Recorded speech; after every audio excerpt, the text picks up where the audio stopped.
गणेश उत्सव व ईद मिलादच्या पार्श्वभूमीवर वडकी पोलिसांचा रूट मार्च।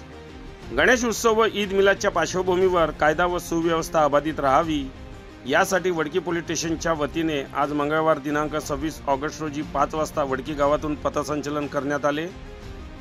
गणेश मंडळांनी शांतता राखून गणेश उत्सव साजरा करावा असे आवाहन यावेळी ठाणेदार सुखदेव बोरखडे यांच्या वतीने करण्यात आले आहे। जिल्हा पोलीस अधीक्षक कुमार चिंता, अपर पोलीस अधीक्षक अशोक थोरात, उपविभागीय पोलीस अधिकारी रॉबिन बन्सल यांच्या मार्गदर्शनात वडकी पोलिसांकडून गणेश चतुर्थीच्या अगोदरपासूनच ठिकठिकाणी बंदोबस्त लावण्यात आला आहे।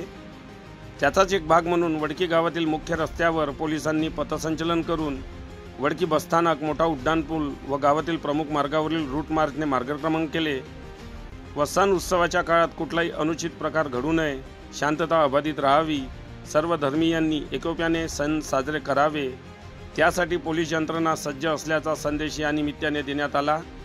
यावेळी पोलिसांच्या पथसंचलनाने परिसरात सुरक्षिततेचे वातावरण निर्माण झाले आहे।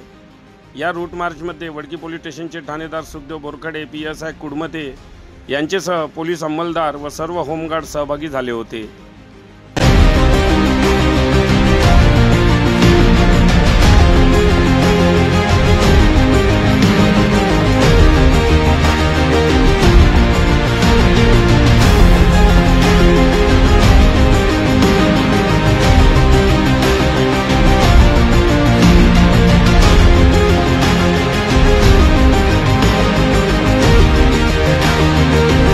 बातम्यांशी अपडेट राहण्याकरिता आजच आमच्या चॅनलला सबस्क्राइब करा आणि बेल आयकॉनवर क्लिक करा।